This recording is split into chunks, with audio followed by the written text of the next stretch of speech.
Bon, c'est la première vidéo mécanique que je vous fais sur la BMW. Tout simplement, lorsque je l'ai achetée, elle avait un problème moteur. Alors, j'allais dire, il n'y a pas de voyant.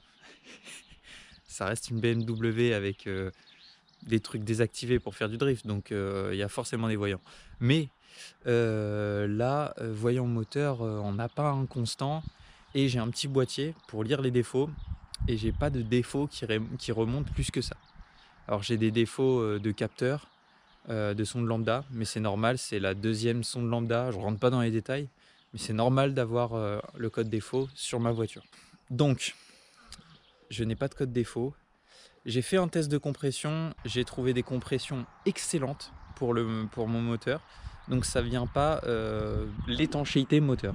Mon étanchéité moteur, elle est irréprochable, et ça fait plaisir pour un potentiel futur montage turbo un jour. Pour vous décrire mon problème, tout simplement, il est que en dessous de 3500 tours.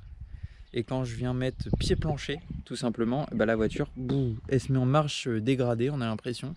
Et l'accélération, elle est très faible en fait. Donc il y a 3 potentielles causes à ce problème, apparemment, de mes premières recherches en fait que j'ai faites. Parce que là, juste vous allez me voir tester des trucs et essayer de résoudre le problème. Donc soit ça vient du capteur de pédale, sauf que ça m'étonnerait, parce que ça voudrait dire que par exemple quand j'ai la pédale enfoncée, elle marche plus. Sauf qu'au-dessus de 3500 tours, elle marche bien, même pédale enfoncée quoi. Donc ça m'étonnerait que ça soit ça. Soit c'est le Vanos qui a un problème. Donc le Vanos, je rentre pas dans les détails, vous pouvez aller voir d'autres vidéos qui vous expliquera le fonctionnement du Vanos. Et là c'est un double Vanos en plus sur mon moteur, si je me trompe pas. Et sinon il y a le débitmètre d'air, apparemment, qui serait une des causes aussi de ce mauvais fonctionnement. En fait, s'il envoie une valeur erronée. Donc ce qu'on va faire là, parce que c'est simple à faire, donc on va débrancher ça. Et on va voir si notre problème vient de là ou pas. Donc voilà, nous ce qu'on va venir débrancher, c'est ce petit boîtier là. Et en fait l'objectif là, ça va être de faire un tour avec la voiture et de regarder, d'essayer de recréer la panne. Et si on n'a plus la panne ou que la panne a diminué, par exemple, et est moins importante, c'est que le problème vient tout simplement de ce petit capteur là.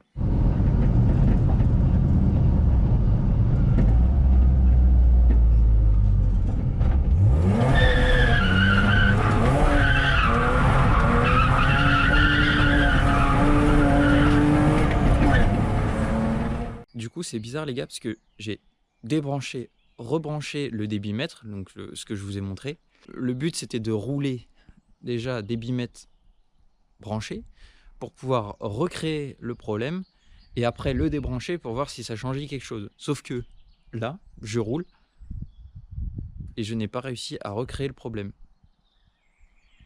Genre le problème a disparu. Et ce que je vais faire, c'est que les fois où je vais l'utiliser, je vais mettre pied plancher tout le temps.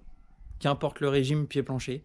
Comme ça, si le problème revient, j'aurai l'occasion de le résoudre. Bon, du coup, il y a de la nouveauté. Le problème est resurvenu et j'ai normalement identifié la cause. Donc, je l'ai roulé hier et comme je vous disais, quand je mets pied plancher à bas régime, après ça monte. Et en fait, là, mon problème était un peu différent. C'était que ça s'arrêtait vraiment à 3000 tours. Et ça restait bloqué à 3000 tours. Et dès que je relâchais, limite, ça pétait en fait dans la ligne. Comme s'il y avait des embrûlés. Donc ce que j'ai fait, c'est que je me suis arrêté. J'ai coupé le contact, j'ai tout coupé. J'ai débranché la MAF là. Donc ici. J'ai débranché donc cette partie-là que j'ai enlevée en fait, tout simplement, cette pièce-là. Qui vient juste après votre boîte à air. Dans ce sens-là. Avec du coup le fil ici. Et après j'ai roulé comme ça. Et juste après avoir fait ça, alors le problème il me faisait quasiment à chaque coup. J'ai débranché ça, j'ai rallumé le contact, j'ai roulé. J'ai pas eu une seule fois le problème après avoir débranché. Donc du coup c'est cette pièce-là qui est défectueuse. Donc c'est le débitmètre d'air. Ça envoie une mauvaise information de débit. Et en fait ce capteur-là il est directement relié à notre calculateur. Du coup, notre mélange air-essence, il est pas bon et on a des problèmes moteurs. Donc cette pièce-là, Neuve, c'est quasiment autour de 80 balles, donc ça fait un peu cher, je pensais que c'était moins. Mais on va changer ça et puis on va voir si ça marche mieux, quoi. Donc voilà à quoi ça ressemble remonté. Vous avez votre Babymètre vraiment sorti boîte à air. Si votre boîte à air est toujours d'origine, du coup. Et donc le petit fil, bah, il vient d'en bas, hop, et il vient se brancher là. Le petit souci, moi, que j'ai en plus de ça, c'est la durite là. Regardez comment elle est craquée. Donc ça aussi, va falloir changer parce qu'après, on va mettre un nouveau et puis on va avoir une prise d'air ici, donc ça va pas marcher non plus.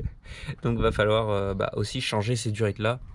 Et ça, bah, comme sur tous les véhicules avec un peu d'âge, des fois ça se déchire. J'espère que vous avez kiffé cette vidéo sur une résolution de panne qui était même pas forcément du coup mécanique. J'espère que ça vous aidera à résoudre vos pannes parce que le problème de débitmètre ça arrive assez souvent et pas que chez BM. Je vous dis à la prochaine pour d'autres vidéos bien intéressantes aussi.